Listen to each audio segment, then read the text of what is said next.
دھاتی ڈور تھی، گردن کٹ گئی۔ ایک لمحے کے لیے کھڑا ہوا، جاننے کی کوشش کی کہ آخر ہوا کیا ہے۔ موٹر سائیکل سڑک پر تھا، سفید کپڑے سرخ ہو رہے تھے، خوبرو خون میں نہا چکا تھا۔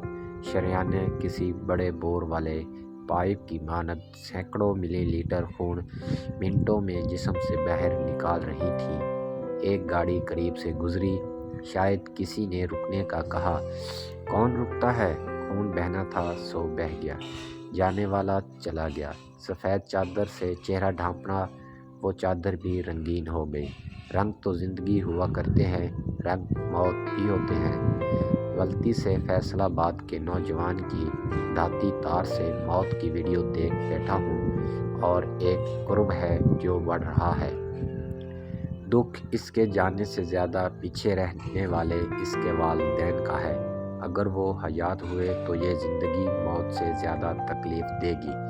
میں نے دیکھا ہے کیسے میرے والد گرامی کی شہادت کے چند ماہ کے اندر اندر دادا جی اور چند سال بعد دادی محترمہ اس دنیا سے رخصت ہوئے، اور آخری سانس تک ان کی آنکھوں کی ویرانی میں نے دیکھی ہے۔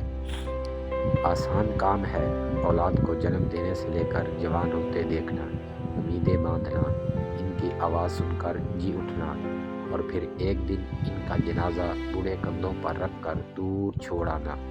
یہ دکھ گھن کی مانند اندر سے خالی کرتا ہے۔ دن تو کٹ ہی جاتا ہے، رات ہوتی ہے اور اولاد کا خالی بستر نظر آتا ہے تو سسکیوں سے روتے ہیں ماپے۔ لیکن خیر، جاؤ بسنت مناؤ، کون سا تمہارا کچھ لگتا تھا؟ تم نے تو نہیں مرنا، تمہارے پاس تو کار ہے، اس میں دھاتی ڈور داخل نہیں ہوتی۔ جو یہ آلہ قتل تم بنا رہے ہو، بناتے رہو، پیٹ بھرنے کے لیے کر رہے ہو نا، اس کی آگ پھر بھی نہیں بجھتی۔ اور جنہیں یہ سب روکنا تھا، اوہو، کیسے حساب دو گے یار۔ کوئی گٹر میں گر کر مر گیا، کوئی ڈور گرنے سے قتل ہوا، کسی کو ڈاکو اڑا گئے، کسی کو گندا پانی مار گیا۔ یہ سب ہیومن ایررز کی وجہ سے ہوا، جو بالکل درست کی جا سکتی تھی، لیکن آج 75 سال بعد بھی اخبار کی وہی سرخیاں ہیں۔ نوٹس لے لیا، تھانے دار معطل، کوتاہی برداشت نہیں کی جائے گی، آہنی ہاتھوں سے نمٹا جائے گا، آپریشن شروع، ہیلی کاپٹر سے نگرانی، وغیرہ وغیرہ۔